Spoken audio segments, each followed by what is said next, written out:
அஊது பில்லாஹி மினஷ் ஷைத்தானிர் ரஜீம். பிஸ்மில்லாஹிர் ரஹ்மானிர் ரஹீம். அன்பார்ந்த சகோதர சகோதரிகளே, அஸ்ஸலாமு அலைக்கும் வரஹ்மத்துல்லாஹி வரகாத்துஹு. அல்ஹம்துலில்லாஹ், நாம் நம்மளோட இந்த பேஜில் ரப்பனா துவாக்களை மனப்பாடம் பண்ணுற சீரீஸ் பார்த்துட்டு வரோம். இது வரைக்கும் 4 துவாக்கள் மனப்பாடம் பண்ணியிருக்கோம். இன்றைக்கி 5வது துவா என்னன்னு பார்க்கலாம். அதாவது இறைவனுடைய மன்னிப்பை பெற்றுத்தரக்கூடிய ஒரு அழகிய துவா தான் இது. அல்லாஹ் சுப்ஹானஹு வ தஆலாவிடமிருந்து பாவ மன்னிப்பை பெறக்கூடிய பல துவாக்களை நபி ஸல்லல்லாஹு அலைஹி வஸல்லம் நமக்கு கற்றுக் கொடுத்துருக்காங்க.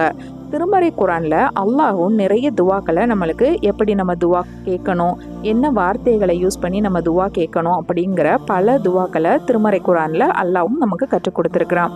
அதில் நிறைய துவாக்கள் அல் பக்ரா சூராவில் இடம்பெற்றிருக்கு. அதில் ஒரு துவாவை தான் இன்றைக்கி நம்ம கற்றுக்க போகிறோம். வாங்க இப்போ வீடியோக்குள்ளே போய் அந்த துவாவை நம்ம கற்றுக்கலாம். ரப்பனா லா துஆஹிதுனா இன் நசீனா அவ் அஹ்தனா. மறுபடியும் ஒரு தடவை சொல்கிறேன்.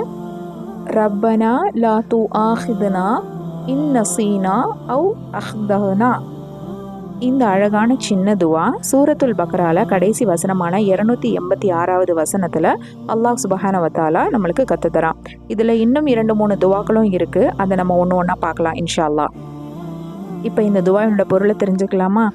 எங்கள் இறைவனே, நாங்கள் மறந்து குற்றம் செய்து விட்டாலும் அல்லது நாங்கள் தவறு செய்து விட்டாலும் எங்களை நீ குற்றம் பிடித்து விடாதே. நம்ம வாழ்க்கையில் நிறைய இடங்களில் நம்ம தெரிஞ்சோ தெரியாமலோ நிறைய தவறுகள் செய்வோம், நிறைய பாவங்கள் செய்வோம். அப்பப்போ இந்த சின்ன துவாவை ஓதி நம்ம இறைவனிடத்துல மன்னிப்பு கேட்டுக்கணும். பாவம் செய்யும் போது தான் ஓதணும்னு இல்லை, நம்மளுக்கு தெரியாமலேயே நிறைய விஷயங்களை நம்ம தவறு செஞ்சுருப்போம். நம்ம இந்த துவாவை அடிக்கடி நம்ம கேட்டு இறைவனிடத்துல மன்னிப்பை பெற்றுக்கொள்வது மிகவும் சிறந்ததாக இருக்கும் நமக்கு. அல்லாஹ் சுப்ஹானஹு வ தஆலா நம்மளுடைய அனைத்து பாவங்களையும் மன்னித்து நம்ம அனைவரும் சொர்க்கவாசிகளாக மாற அருள் செய்வானாக. இன்ஷா அல்லாஹ் அடுத்த ரப்பனா துவால சந்திக்கலாம். அஸ்ஸலாமு அலைக்கும் வரஹ்மத்துல்லாஹி வரகாத்துஹு.